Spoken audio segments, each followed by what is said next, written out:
अस्सलाम वालेकुम dear second year, welcome to merit online class. Unit number 18 हम study कर रहे थे डॉन ऑफ मॉडर्न फिज़िक्स और हमने special theory of relativity and consequences of theory of relativity study कर लिया है। आज का जो हमारा टॉपिक है, आपकी बुक का पेज नंबर 306 है और टॉपिक है 18.4 black body radiations. Black body radiations आज हम डिस्कस करेंगे। इससे पहले हम देखते हैं हमारे पास जो ब्लैक बॉडी होती है, बल्कि ये जो ब्लैक है ये क्या है। ठीक है, ब्लैक स्टूडेंट्स आपके पास आपने रेनबो देखी होगी, तो रेनबो में आपके पास 7 कलर्स होते हैं। आप देखें तो इन 7 कलर्स में आपके पास ब्लैक कलर नहीं होता। तो एक्चुअली अगर हम ब्लैक कलर को डिफ़ाइन करें तो हम इस तरह से कहते हैं कि हमारे पास जो ब्लैक है वो कलर नहीं है, बल्कि वो एब्सेंस ऑफ लाइट है। ठीक है, ब्लैक जो है वो आपके पास एब्सेंस ऑफ लाइट है, वो आपके पास कोई कलर नहीं है। अब जिस तरह से आपको ये जो पेज है ये आपको वाइट नज़र आ रहा है, ये इसलिए वाइट नज़र आ रहा है कि इसके ऊपर जितनी भी रेडिएशंस पड़ रही हैं ये इन सबको इमिट कर रहा है, और इन सब रेडिएशंस का, इन सब का जो हमारे पास कम्बिनेशन है वो हमें वाइट कलर देता है। और आपके पास ये जो अगर लिखा हुआ है ये आपको ब्लैक नज़र आ रहा है, वो इसलिए ब्लैक नज़र आ रहा है क्योंकि ये सारी रेडिएशंस को एब्जॉर्ब कर रहा है। ठीक है, तो हमारे पास ऐसी बॉडी जो कि सारी रेडिएशंस को जो उस पर फॉल कर रही हैं वो उनको एब्जॉर्ब करती है, तो वो हमारे पास ब्लैक बॉडी होती है। तो ब्लैक बॉडी को हम किस तरह से डिफाइन करते हैं? A body that will absorb all radiations incident upon it would look black. ठीक है, अब एक परफेक्ट ब्लैक बॉडी हमारे पास कैसी होती है? एक परफेक्ट ब्लैक बॉडी हमारे पास ऐसी होती, इस तरह की बॉडी है कि जिस पर अगर जितनी भी रेडिएशंस फॉल कर रही हैं वो कम्प्लीटली उनको एब्जॉर्ब करे, और एब्जॉर्ब करने के साथ साथ वो क्या करे कि वो इन रेडिएशंस जो एब्जॉर्ब की हुई हैं वो थर्मल रेडिएशंस को क्या करे? इमिट भी करे। ठीक है, सिर्फ एब्जॉर्ब ही ना करे, एक गुड एब्जॉर्बर ही ना हो बल्कि एक गुड इमिटर भी हो। ठीक है, तो perfect black body is an ideal absorber as well as an ideal emitter of thermal energy. अब देखिए स्टूडेंट, हम लोग स्टार्ट करने जा रहे हैं ब्लैक बॉडी रेडिएशंस। तो इस टॉपिक को स्टार्ट करने से पहले दो चीज़ें मैं आपसे यहाँ पे डिस्कस करूँगी। एक तो इलेक्ट्रोमैग्नेटिक स्पेक्ट्रम है और दूसरा हमारे पास आ जाती है थर्मल रेडिएशंस। ठीक है, तो सबसे पहले हम डिस्कस करते हैं इलेक्ट्रोमैग्नेटिक स्पेक्ट्रम को। यहाँ पर आपके पास मैंने कुछ रेडिएशंस के नाम लिखे हैं। आपके पास सबसे पहले आ जाती हैं रेडियो वेव्स आ जाती हैं, देन आपके पास आ जाती हैं माइक्रोवेव्स, देन आपके पास इंफ्रारेड। ठीक है, देन आपके पास विजिबल रीजन आ जाता है, उसके बाद आपके पास अल्ट्रा वायलेट आ जाती है, फिर आपके पास एक्सरेज आ जाती है और देन आपके पास गैमा रेज आ जाती है। मैंने top to bottom increasing energy के ऑर्डर में इन्हें लिखा है। इट्स मीन कि हमारे पास ये जो रेडिएशंस है इनकी एनर्जी टॉप से बॉटम की तरफ इंक्रीज़ हो रही है। रेडियो वेव्स की जो एनर्जी है वो सबसे ज़्यादा कम है, और जो गैमा रेज हैं उनकी एनर्जी सबसे ज़्यादा है। ठीक है, रेडियो वेव्स की कम है, फिर माइक्रोवेव्स की उससे ज़्यादा, और आहिस्ता आहिस्ता हमारे पास जो गैमा रेज आती हैं उनकी एनर्जी हमारे पास सबसे ज़्यादा है। ठीक है, तो यहाँ से मैंने इंक्रीजिंग ऑर्डर में कुछ रेडिएशन जो है वो यहाँ पर उनके नाम लिखे हैं। हमारे पास रेडियो वेव्स है, माइक्रोवेव्स और इंफ्रारेड, ये हमारे पास जो है वो इनविजिबल रीजन में आती हैं। ठीक है, ये हमारे पास इनविजिबल रीजन है, मींस हम इनको जो है वो हमारी जो आई है, जो ह्यूमन आई है वो इनको नहीं देख सकती। ठीक है, नेक्स्ट हमारे पास जो, लेकिन कोई इंफ्रारेड डिटेक्टर है तो वो इनको देख सकता है। ठीक है, नेक्स्ट हमारे पास जो है वो विजिबल रीजन आ जाता है, जो कि 400 नैनोमीटर टू 700 नैनोमीटर, मीन्स ये हमारे पास जो है वो इनकी रेंज आ जाती है। यहाँ तक अगर हमारे पास कोई रेडिएशन है तो वो हमारे पास विजिबल होगी, हम उसे देख सकते हैं। इससे आगे अल्ट्रा वायलेट, एक्सरेज और गैमा रेज वो अगेन हमारे पास इनविजिबल रीजन में आ जाती हैं। तो ये था हमारे पास इलेक्ट्रोमैग्नेटिक स्पेक्ट्रम, जिसमें मैंने कुछ आपको रेडिएशंस का बताया। नेक्स्ट हमारे पास देखें, अकॉर्डिंग टू क्वांटम थ्योरी के अकॉर्डिंग हमारे पास जो एनर्जी है वो हमारे पास इक्वल है एच इंटू एफ के। ठीक है, E is equals to H into F. अब यहाँ पर देखें आपके पास स्टूडेंट, ये जो मैंने यहाँ पर आपके पास आपने पढ़ा हुआ है कि v is equals to F lambda, ये इक्वेशन आपने पढ़ी हुई है कि आपके पास जो ये रिलेशन आपने पढ़ा हुआ है स्पीड ऑफ वेव्स और वेवलेंथ के बीच में। तो आपके पास यहाँ पर देखें तो अगर आपके पास ये जो स्पीड है, जिस स्पीड के साथ जो वेव्स हैं आपकी वो मूव कर रही हैं, वो आपके पास स्पीड ऑफ लाइट की इक्वल हो जाए, तो v को हम इक्वल ले लेते हैं यहाँ पे c के। ठीक है, तो यहाँ पर हम v की जगह क्या पुट करेंगे? c पुट करेंगे, तो c is equals to F lambda हो जाएगा। और अगर f की वैल्यू हम यहाँ से जो है वो निकालें, f को आइसोलेट कर दें, तो f is equals to c divided by lambda हो जाएगा। और आपने क्या करना है इस इक्वेशन में, f की जगह क्या पुट करना है? आपने पुट करना है f की जगह e is equals to h, और f की जगह क्या पुट करना है? c divided by lambda. तो आपके पास e is equals to h into C divided by lambda हो जाएगा। अब इस इक्वेशन से आप देखें, ये इक्वेशन 1 है और इसको इक्वेशन नंबर 2 कंसिडर करें, तो यहाँ से आप देख सकते हैं कि आपके पास ये जो एनर्जी है, किसी भी रेडिएशन की जो एनर्जी है वो डिपेंड करती है स्टूडेंट्स फ्रीक्वेंसी पर और वेवलेंथ पे। अब फ्रीक्वेंसी और वेवलेंथ पे किस तरह से डिपेंड करती है, आपके पास देखें जो एनर्जी है आपके पास वो डायरेक्टली प्रोपोर्शनल है फ्रीक्वेंसी के। मींस किसी भी अगर जो आपके पास जो रेडिएशंस हैं उनकी फ्रीक्वेंसी बहुत ज़्यादा होगी तो उसकी इनकी एनर्जी भी क्या होगी, बहुत ज़्यादा होगी। तो एनर्जी और फ्रीक्वेंसी का आपस में डायरेक्ट रिलेशन है। लेकिन एट द सेम टाइम हमारे पास जो एनर्जी है वो इन्वर्सली प्रोपोर्शनल है वेवलेंथ के। कि जिस भी आपके पास जो आपके पास रेडिएशंस हैं उनकी एनर्जी बहुत ज़्यादा होगी तो उनकी वेवलेंथ क्या होगी, शॉर्टर होगी। और अगर वेवलेंथ लॉन्गर है तो उनकी एनर्जी हमारे पास क्या होगी, उनकी एनर्जी कम होगी। तो यहाँ से हम अगेन जाते हैं अपने स्पेक्ट्रम पे, जो मैंने यहाँ पर रेडिएशंस लिखी है। तो मैंने कहा था जो गैमा रेज है उनकी एनर्जी सबसे ज़्यादा है और रेडियो वेव्स की एनर्जी कम है। ठीक है, रेडियो वेव्स की एनर्जी कम है तो इट्स मीन अगर इनकी एनर्जी कम है तो वेवलेंथ क्या होगी, ज़्यादा होगी। तो यहाँ से हम देख सकते हैं कि हमारे पास जो रेडियो वेव्स हैं इनकी एनर्जी अगर सबसे कम है तो इनकी वेवलेंथ क्या होगी, सबसे ज़्यादा होगी, लॉन्गर वेवलेंथ होगी इनकी। इसके बाद हमारे पास माइक्रोवेव्स आ जाती हैं, फिर हमारे पास इंफ्रारेड जो है वो आ जाती है। नेक्स्ट हमारे पास विजिबल रीजन आ जाता है, then ultraviolet, X rays और गैमा रेज। गैमा रेज की हमारे पास एनर्जी सबसे ज़्यादा होती है, इट्स मीन इनकी जो वेवलेंथ है वो हमारे पास क्या होती है, शॉर्टर होती है। ये जो दरमियान में रीजन आता है 400 नैनोमीटर टू 700 नैनोमीटर, ये हमारे पास क्या है, विजिबल रीजन आता है।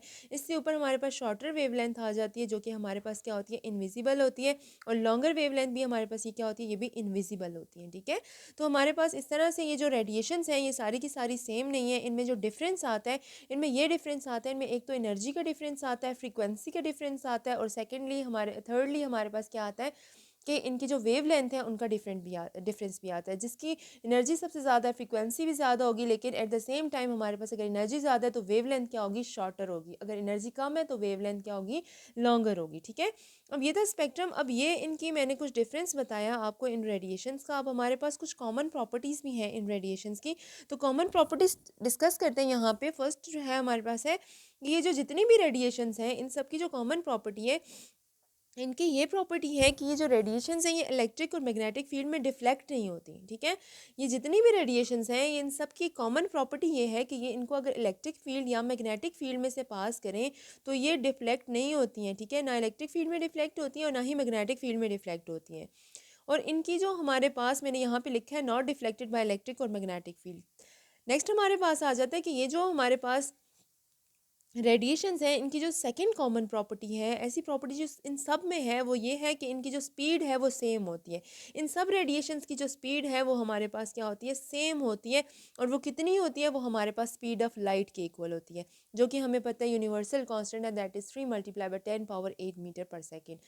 ये जो हमारे पास जितनी भी रेडिएशंस हैं ये स्पीड ऑफ लाइट के साथ मूव करती हैं, और हमारे पास जो स्पीड ऑफ लाइट है उसकी वैल्यू भी हमें नोन है। ठीक है, इसके लिए हमें इनकी स्पीड पता है। नेक्स्ट हमारे पास जो इनकी कॉमन प्रॉपर्टी आ जाती है कि ये मैसलेस है, इनका कोई मैस नहीं है। Students, according to theory of relativity हम ये कहते हैं कि कोई भी ऑब्जेक्ट जो है वो जब स्पीड ऑफ लाइट से मूव करता है तो स्पीड ऑफ लाइट से जब वो करेगा तो उसके सारे का सारा मैस जो है वो एनर्जी में कन्वर्ट हो जाएगा। E = mc² के अकॉर्डिंग हमारे पास जो मैस है वो एनर्जी में कन्वर्टेबल है। तो हमारे पास जब भी कोई बॉडी स्पीड ऑफ लाइट से मूव करती है, हमने ये तो देखा कि कोई बॉडी स्पीड ऑफ लाइट से मूव नहीं कर सकती। ठीक है, हमने कल ये चीज़ जो है वो यहाँ पे हमने इसके लिए एक्सप्रेशन ड्राइव किया था, तो हमने ये कहा था कि कोई भी बॉडी स्पीड ऑफ लाइट से मूव नहीं कर सकती। लेकिन अगर कोई बॉडी स्पीड ऑफ लाइट से मूव करती है तो उसका पूरे का पूरा जो मैस है वो एनर्जी में कन्वर्ट हो जाता है। जैसे लाइट है ना, लाइट हमारे पास क्या एनर्जी पैकेट्स हैं, फोटॉन्स हैं। तो फोटॉन हमारे पास क्या है, मैसलेस हैं। किस लिए मैसलेस हैं, क्योंकि वो स्पीड ऑफ लाइट से मूव करते हैं। तो स्पीड ऑफ लाइट से जब भी कोई चीज़ मूव करती है तो उसका पूरे का पूरा मैस जो है वो एनर्जी में कन्वर्ट हो जाता है। तो यहाँ पर भी हमने कहा कि इनका कोई मैस नहीं है। इनका मैस इसलिए नहीं है क्योंकि ये स्पीड ऑफ लाइट से मूव करते हैं। ठीक है, और इन पर चार्ज भी कोई नहीं है, ये ना तो पॉजिटिवली चार्ज है ना ही नेगेटिवली चार्ज है। तो ये जो हमारे पास इनकी कुछ जो है वो कॉमन प्रॉपर्टीज थी जिनमें हमने ये कहा कि ये चार्जलेस है, मैसलेस है, सेम स्पीड है और इलेक्ट्रिक और मैग्नेटिक फील्ड में डिफ्लेक्ट नहीं होती। लेकिन कुछ इनकी जो है वो डिफरेंस जो इनमें आया था, जो डिफरेंट इनकी प्रॉपर्टीज़ हैं जो इनको एक दूसरे से डिफरेंट करती हैं, वो हमारे पास ये आ जाता है कि ये जो है हमारे पास इनमें एनर्जी का डिफरेंस आ जाता है कि हमारे पास एनर्जी इनमें डिफरेंस होता है। सेकेंडली फ्रीक्वेंसी डिफरेंस आ जाता है और फिर हमारे पास जो है वो वेवलेंथ डिफरेंस आ जाता है। अब ये था स्टूडेंट हमारे पास इलेक्ट्रोमैग्नेटिक स्पेक्ट्रम, जिसमें हमने यहाँ पे जो है वो स्पेक्ट्रम डिस्कस किया और देखा कि हमारे पास ये जो एनर्जी है ये किन फैक्टर्स पे डिपेंड करती है। नेक्स्ट जो मैं आप आपसे डिस्कस करूँगी इस टॉपिक को जो है वो स्टार्ट करने से पहले ब्लैक बॉडी रेडिएशंस को, तो हमारे पास आ जाता है थर्मल रेडिएशंस। ठीक है, थर्मल रेडिएशंस को स्टूडेंट जो है वो हम यहाँ पे डिस्कस करते हैं। तो थर्मल रेडिएशंस में मैंने सबसे पहले लिखे that all object in are surrounding emits radiation. हमारी सराउंडिंग में जितने भी ऑब्जेक्ट्स हैं वो रेडिएशंस इमिट कर रहे हैं। ठीक है, अब फॉर एग्जांपल अगर हमारी बॉडी है तो वो भी रेडिएशंस इमिट कर रही है, अगर ये वॉल है तो वो भी रेडिएशंस इमिट कर रही है, कोई भी ऑब्जेक्ट पड़ा हुआ है तो वो भी रेडिएशंस को इमिट करता है। ठीक है, अब देखिए हमारे पास इस थर्मल रेडिएशंस की सबसे पहले हम इसकी डेफिनेशन देखते हैं, फिर मैं आपको एक्सप्लेन करती हूँ। The radiations emitted by the body because of temperature. Temperature की वजह से हमारे पास जब भी किसी बॉडी से रेडिएशंस इमिट होंगी तो वो हमारे पास क्या होंगी, थर्मल रेडिएशंस होंगी।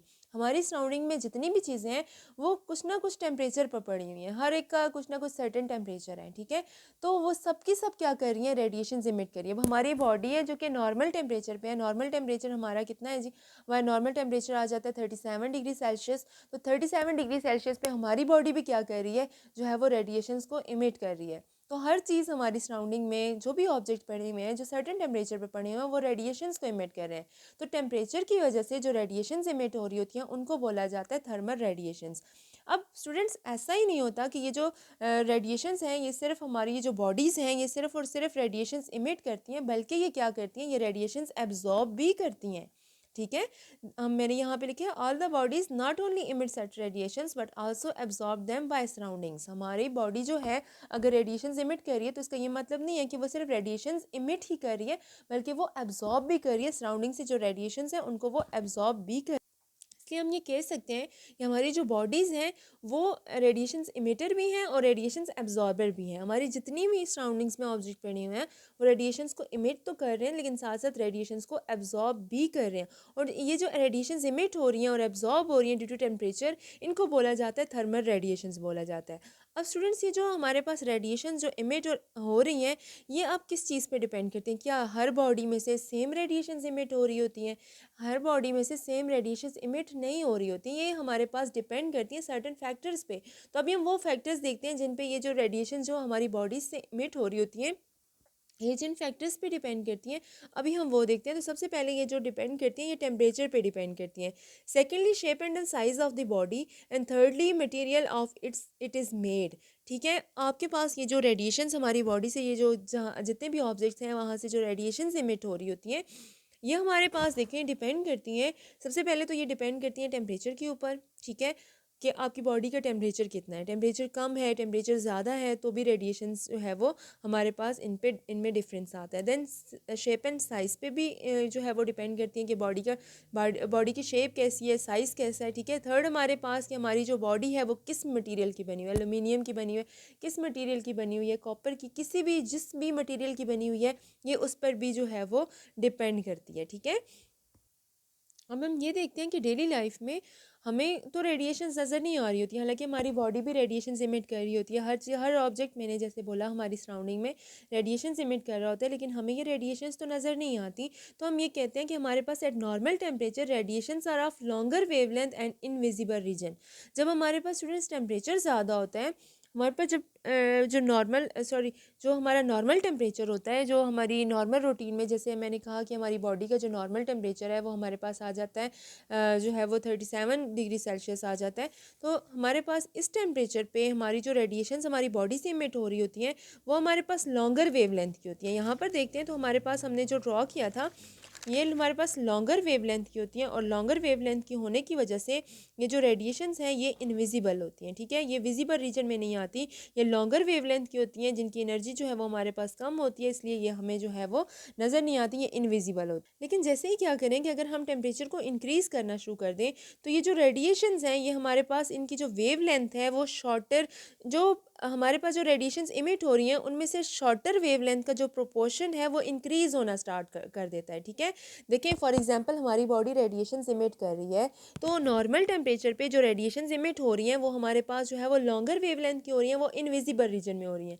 लेकिन जैसे ही हमारी बॉडी का टेम्परेचर राइज करेगा तो वो जो रेडिएशंस इमिट हो रही हैं उनमें से कुछ एक प्रोपोर्शन होगा जो हमारे पास शॉर्टर वेवलेंथ का होगा। ठीक है, क्योंकि सारी की सारी जो हमारी रेडिएशंस इमिट हो रही हैं वो सारी की सारी अब ना तो लॉन्गर होंगी ना ही शॉर्टर होंगी। उनमें से जो प्रोपोर्शन होगा शॉर्टर वेवलेंथ का वो इंक्रीज़ कर जाएगा। अब जो रेडिएशंस इमिट होंगी उसमें जो शॉर्टर वेवलेंथ वाली रेडिएशंस हैं वो ज़्यादा इमिट होंगी।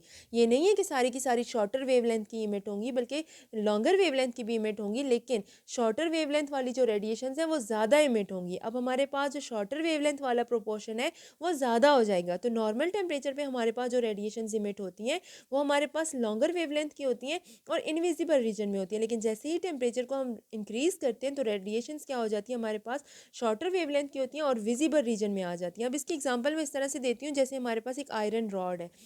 आयरन रॉड को रूम टेम्परेचर पे अगर आप देखें तो उसमें से किसी किस्म की कोई रेडिएशंस इमिट होती हुई नज़र नहीं आ रही होती, ठीक है। नॉर्मल अगर आप रूम टेम्परेचर पे देखें तो उसका कलर जो है वो आपके पास डिफरेंट होता है। लेकिन अगर आप क्या करें कि उसको हीट अप करना स्टार्ट कर दें, ठीक है, रूम टेम्परेचर पे तो उसका कलर आपने नोट कर लिया, लेकिन जैसे ही आप उसको हीट अप करना स्टार्ट कर दें, उसको आप टेम्परेचर उसका बढ़ाना शुरू कर दें, तो आप देखेंगे कि उसका कलर जो है वो डल रेड कलर हो जाएगा।